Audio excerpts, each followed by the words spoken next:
Mukuru w'ihanga Uganda Yoweri Kaguta Museveni bahaburwa omwanyugu yakaho shamunana zihangwe yakirwa abandi bebembezi ku rw'om government za rwagati ababemberamo ba minister n'abandi bebembezi ba government z'ebyanga abayibemberamo abanyishenjero ku rw'om rurembo rwa Mbarara na heru yaho.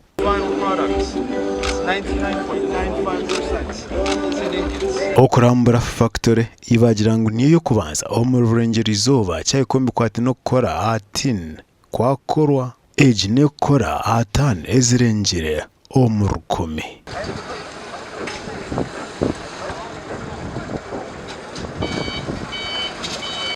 President Yoweri Kaguta Museveni bahabura ahantu yongera kusima aba investor abizira umwanya go mu Ruti aho muri Mbarara kwigura Fakitore age yongera kubasima aho kureba ngo nibongera omutindo abyubwiga bihanga Uganda kana mu rundogo ntugamba tin hati ecyo kubaza Uganda yatunga Uganda now gets 3 times more money on the issue of tea than it was getting. But secondly, because of this processing which is here, jobs are created here now. Honorable, I don't know what.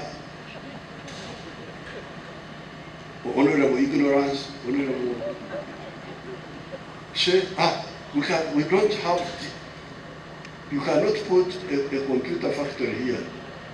If you put a computer factory, you must import tin from China.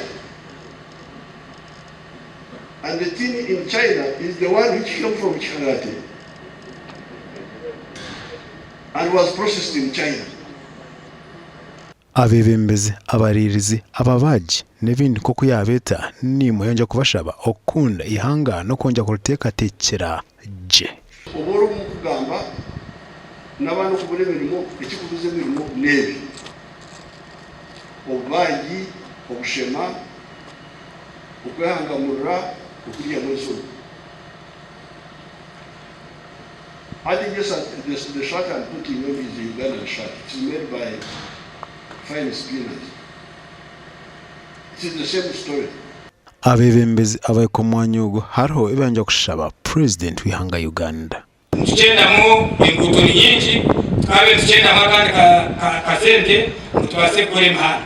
Ekyamweru ekyayina kigamba igwaro kuyongera naryo narugamba. And the second one is the issue of the common user facility skilling center for the youth. As you know, we thank you for skilling through the presidential initiative, but the fact for rent, the fact for equipment is an inadequacy that the youth may not ably meet. Omukuru gwawa president rukaganza kuja kureta izindi factory omwanyugu na mnonga ezo ezirikwenda material ya tin okore ibintu bitari na bimwe na mnonga ebye ebikwatirine na za kanyabwenje.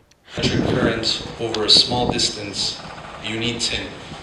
That includes devices such as smartphones, laptops, computers, TVs, batteries, automobiles.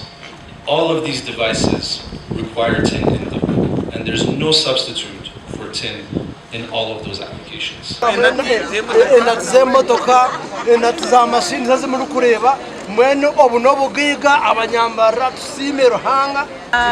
Nisima president w'ihangeri Yoweri Kaguta Museveni okuhereza investors umugisha kwija kuinvestinga Mbarara itwe nk'abanyambarara nzaganyurwa mu numba banabitumba zafutunga emirimo na investors bahereze mishoro ero kutuyamba service delivery kukora enguto which brings development in Mbarara City. So twaganyurwa mu numba itwe nk'abanyambarara ensitara mu busingi tokwaza kutamu Fakitore ihangarira tatungukira tokwaza kureta ibintu kwibi ishaye Fakitore nehereza abantu abarengiriga nemerumo abana be bashobere bayingiriyazi hatbatunga emerumo so when twebaza munonga government ya president Museveni okutandika hemerumo tubo mundu uko kubanza Fakitore zose zo zikuwaho Mbarara Fakitore zirengirigana ebobona no bwebembizo bulungi obwa government ya president Yoweri Kaguta Museveni. Fakitore age omwanyugo eresirwe aba wood close material erikoze mu Fakitore age nibagiye hati district Isinjiro omuri Kagati nantungamo omurhama awa TV West ndisenyomo Gideon Ahomrimbar.